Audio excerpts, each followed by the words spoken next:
কেমন আছেন? আশা করি সবাই ভালো আছেন, আমরাও ভালো আছি। নতুন একটা ভিডিওতে আপনাদের সবাইকে স্বাগতম। আজকের ভিডিওতে আপনাদেরকে যে জিনিসটা শেখাবো সেটা হলো যে চার্জার ফ্যান দেখতে পাচ্ছেন। আর এই ফ্যানটা দীর্ঘ 4 থেকে 5 মাস শীতের ভিতর বন্ধ ছিল। বন্ধ হওয়ার পরে আমার দোকানে এই ফ্যানটা নিয়ে এসেছে। তো এই ফ্যানটাতে যে সমস্যাটা পেয়েছি আজকে সেই বিষয় নিয়ে আজকে কথা বলবো। তাতে করে আজকের ভিডিওটি যদি কন্টিনিউ করেন অনেক কিছু শিখতে পারবেন। যে শিখাটা আপনি নিজে শিখতে পারবেন, টাকা দিয়েও কেউ আপনাকে শিখাবে না, ঠিক আছে? তো ওটা বিষয় না, বিষয়টা হলো আপনারা ভিডিওটা দেখছেন, ইলেকট্রনিক্সের কাজ টুকটাক জানেন বা কাজকে ভালোবাসেন। আমি আপনাদেরকে সাহস দিচ্ছি যে কোনো জিনিস ইলেকট্রনিক্সে খুলে ফেলবেন। আরে ঠিক হোক আর নাই বা হোক, আপনারা খুলে ফেলবেন। বাদ বাকি পরে আপনাদের ভাই রবিউল আছে, কোনো টেনশন নাই, কোনো চিন্তা নাই।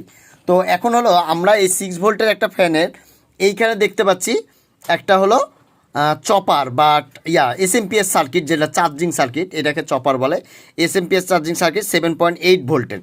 মূলত যদি আপনাদের কোনো সময় এই এসএমপিএস সার্কিটটা যদি নষ্ট হয়ে যায়, সেক্ষেত্রে আপনারা কী করবেন সেটা আপনাদেরকে বুঝাই আগে। তাহলে আপনারা কি করবেন, এটা বাজার থেকে কিনবেন না। এই ধরনের জিনিসগুলো কিনলে আপনাদের টাকাটা নষ্ট হবে। আপনারা একটা 9 ভোল্টের একটা ট্রান্সফর্মার নিয়ে নেবেন। এই যে 9 ভোল্টের একটা ট্রান্সফর্মার দেখতে পাচ্ছেন, এই 9 ভোল্টের ট্রান্সফর্মার নিয়ে দুইটা ডায়োড দিবেন, একটা ক্যাপাসিটার দিয়ে দুইটা ডায়োড IN4007 দুইটা ডায়োড দিবেন, এবং ক্যাপাসিটার হলো 16-25 ভোল্ট 1000 মাইক্রোফ্যারাডের দিয়ে দিবেন, তাহলেই হবে। তো এটা কিভাবে করবেন সেটা পরবর্তী ভিডিওতে ইনশাল্লাহ সামনে দেখাবো, যেহেতু গরমকাল আসছে, অনেক অনেক ফ্যানের কাজ আসবে, সব শিখাবো।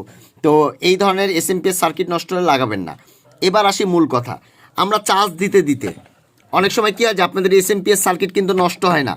অনেক সময় চার্জ দিতে দিতে কী হয় যে এই জায়গায় চার্জ দিতে দিতে যে এখানে চার্জ দিতে দিতে এই যে কানেক্টরগুলো আছে, এই কানেক্টরগুলো লুজ হয়ে যায়, তখন এখানটা ফায়ারিং করে, স্পার্ক করে। তখন আমরা কি করি, মেকারের দোকানে দৌড়ে নিয়ে যাই। ডলার দরকার না, একটা সোল্ডারিং আয়রন কিনে নেবেন 70-80 টাকা দিয়ে জাস্ট খালি একটু সোল্ডার করে দেবেন, তাহলে আপনাদের 150 টাকা বেঁচে যাবে। কেননা এই ধরনের ফ্যান সার্ভিসিং চার্জ হলো আমাদের 150 থেকে 200 টাকা, তাহলে একটা সোল্ডার করলে আপনার 150-200 টাকা বেঁচে যাবে, ঠিক আছে? তো এইখানে একটা জিনিস শিখাই দিলাম, এই জিনিসটা দেখবেন, ফলো করবেন। যে অনেক সময় যখন আপনাদের আওয়াজ হয়, ফায়ার ফিস ফিস আওয়াজ হয়, তখনকার এই কাজটা করবেন। এরপর আসি বোর্ড। আপনাদের যদি এটা ভালো থাকে, এই যে বোর্ড, এই বোর্ডে দীর্ঘদিন এখন বন্ধ আছে, সবারই দেখবেন। যদি আপনাদের ব্যাটারিটা চার্জ না হয়, আপনাদের এই ফ্যানের ব্যাটারি যদি চার্জ না হয়, আমার কথা বুঝেন, কারেন্টে চলছে, ব্যাটারিতে চলছে না, ব্যাটারিতে একটুকু চার্জ হচ্ছে না, এখানে সিগন্যাল সবই দেখাচ্ছে, চার্জিং সিগন্যাল টিগন্যাল A to Z সব কিছু দেখাচ্ছে, তবু হচ্ছে না, তাহলে সেই ক্ষেত্রে আপনারা যে কাজটি করবেন, এই যে এখানে ফিউজ, এখানকার ফিউজটা কিন্তু দেখুন জং ধরে পড়ে গেছে, দীর্ঘ 3-4 মাস বন্ধ থাকার কারণে এইখানকার ফিউজটা পড়ে গেছে। এই ফিউজটা আপনারা কী করবেন, এই ফিউজটা হলো শর্ট করে দিবেন। জাস্ট এই পাশে B+ ব্যাটারি নিয়ে যে ফিউজের এই মাথার তারটা দিয়ে দিবেন, ইনশাল্লাহ আপনাদের ফ্যানটা রানিং হয়ে যাবে। আর পাশাপাশি এই যে সুইচগুলো কাজ না করলে, সুইচগুলো 5 টাকা 10 টাকা আইনা চেঞ্জ করে নেবেন, খুব সহজ হবে। আজকে এই ফ্যান থেকে যে দুইটা বিষয় আমরা জানলাম, সেই দুইটা বিষয়ের ভিতর একটা বিষয় হলো ফ্যানের ভিতর যদি আওয়াজ হয় বা ফায়ারিং করে, তাহলে এইটা লুজ মেরে দিবেন। দ্বিতীয়টা, যদি ব্যাটারি চার্জিং না হয়, সেক্ষেত্রে আপনারা এইখানে ফিউজটা ডাইরেক্ট করে দিবেন। আর আপনারা এখন ফ্যানটা বের করে মিনিমাম 8 থেকে 10 ঘন্টা বা 15 ঘন্টা চার্জ দিবেন।